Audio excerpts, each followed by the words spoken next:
Good morning, champions. How is your Monday? It is time for Monday Motivation with Coach Tina. And if you'll give me a minute, I will make sure that this is pinned in the appropriate place on the Facebook group. Hold on. This is where I need to like tap dance a little bit while we're doing things, right? And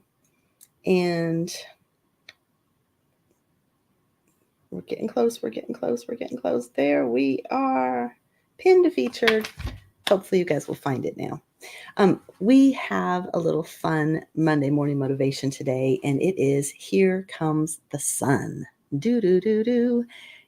And if you're familiar with that little song, I put the lyrics in the event just because that's what popped into my mind.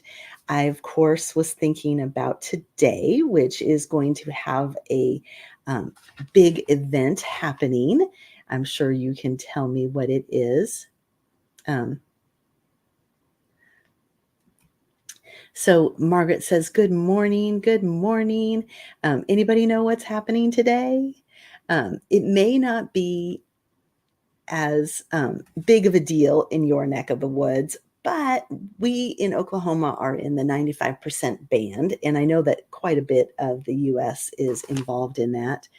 And so part of what we're going to be talking about today is just the wonder of the world, right? Thinking about things like the eclipse and what that means to us. And for some of us, life's going to go on, right? Here's Margaret saying that she's supposed to be in the doctor during the moment of totality. How cool.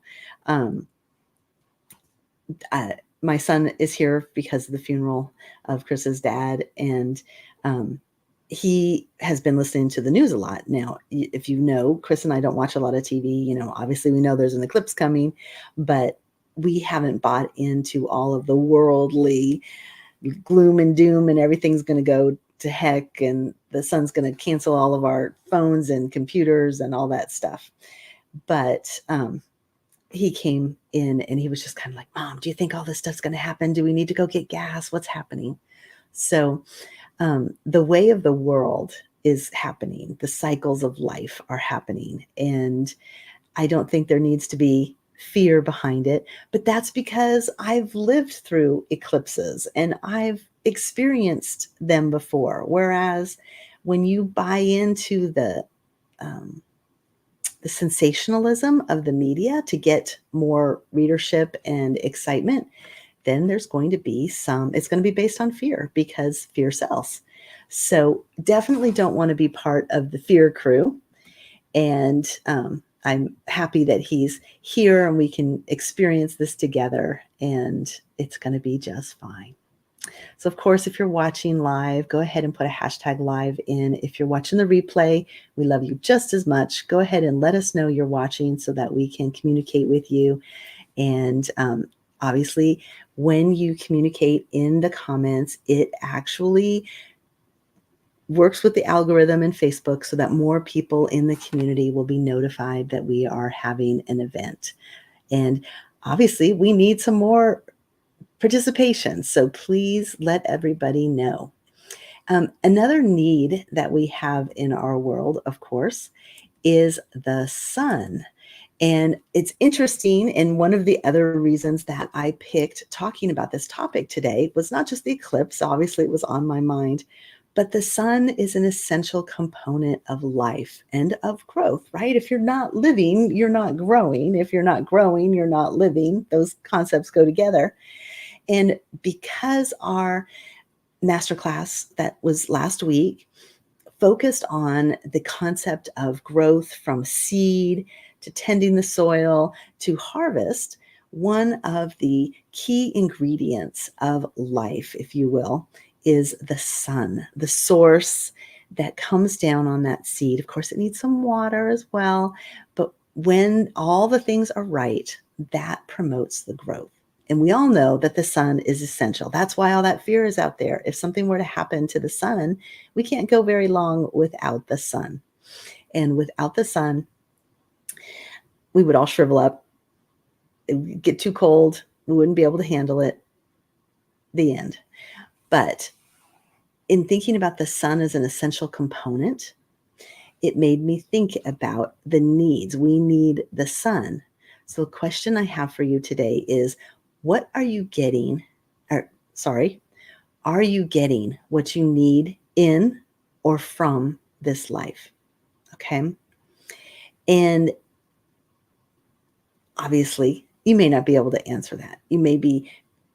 This may be one you need to think on, right? You may need to really ponder. We talk a lot about needs versus wants. We need the sun for sure.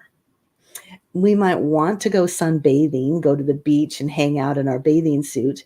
But if we don't get to do that, it's not the end of the world. Whereas if the sun stops being in the sky, we're in a world of hurt for sure. So think about it for a moment. What are you getting what you need in life? And it doesn't have to be maybe the metaphor,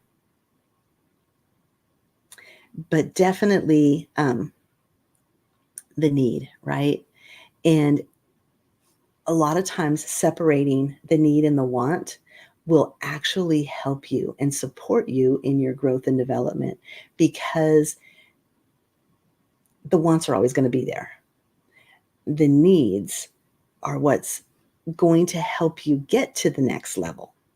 Having those needs met. It's just like Maslow's hierarchy of needs, right? We have that basic living, what is it? Shelter, food, and water, and the sun down on that bottom. And then it goes up to the different things until you're in the state of enlightenment and you don't even need things. Everything is just perfect. So, sorry, my eyes itching just a little bit. So it's really interesting to think about the needs versus the wants and put that in perspective. Now, the other thing that we need to be thinking about is just the cycles of life and how the sun, we rely on it, we expect it every day. And that's kind of, here comes the sun every day, greeting the day with a big expectation of what's to come. That's why I do that. It's going to be a great day. I have my little routines in the morning. I call it my hour of power.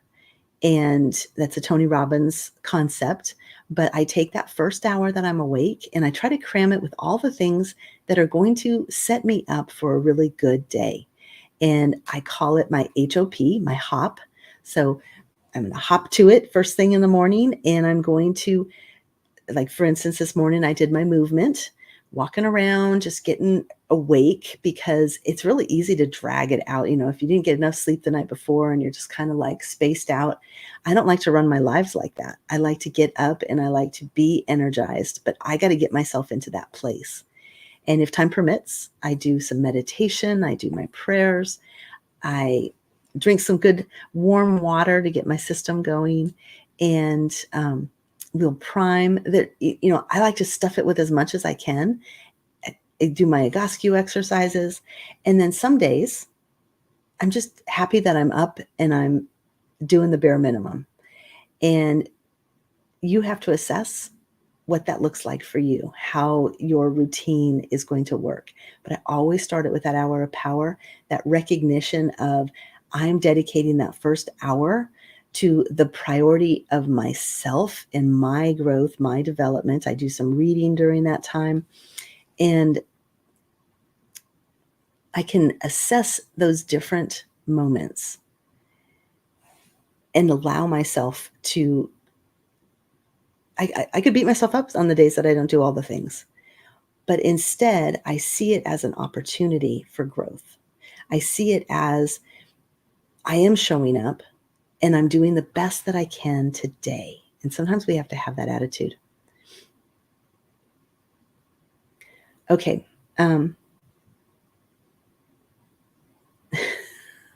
Okay, so Margaret's talking about priming and how she's doing her day. And journaling is an excellent way to get into the journals. I can't say enough about having a routine that sets you up to have the best day possible. And I'm not saying that you can't do all this stuff much later in the day and all of that, but I know that the setup For me, it allows me to be the one in control because life will just happen to you. Things will go on. But if I've already set aside the day before, like the parts of the day that are important, before the chaos of the day takes hold, then I know that I've done the important stuff. And then I can tackle it. There's a concept in the Bible about putting on the armor of God and how that gives you the strength, the fortitude, the ability to handle everything that comes your way. This is very similar in that you're setting aside, you're guarding what's important and making life important.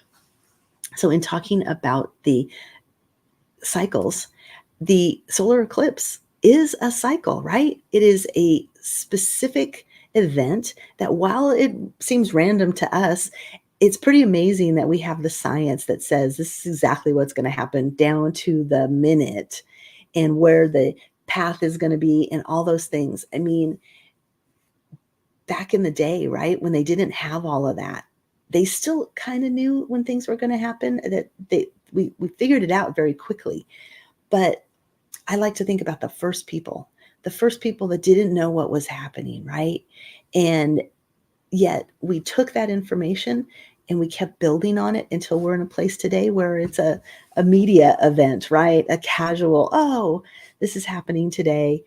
And with all of it's not going to happen again for another 20 years and so on and so on. I mean, like we have a lot of data and information in the world today, but it's all part of the bigger picture. It's all part of the big cycle. I actually was doing some Googling just before we started on, was it in an eclipse that happened when Jesus was crucified on the cross? Because it's always, confounded me that we have this issue of we can't live too long without the sun, and they had something happen. It's actually documented in 3 of the Gospels that the sun was hidden, covered, eclipsed, whatever we want to call it, for 3 hours. And so I don't know the amount of time that we can't go with, like we can go without the sun, but it happened in that time period. And we don't really know. Like, I don't think it was just like a casual 4-minute eclipse like we're going to see today. It was a big deal. And I wish I knew more about it. But the cycles are things that happen every day and we don't even question it.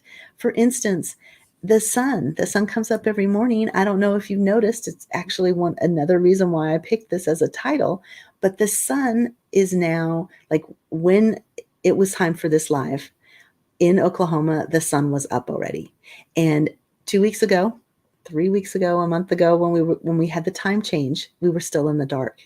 And it's amazing to me how quickly we shift, how quickly it becomes that, it'll be 5 a.m. that the sun is rising pretty soon. And it's just part of the cycle of life. And we all have those things going on in our life. Good morning. Good morning. I'm so happy that we've got new people coming in here. And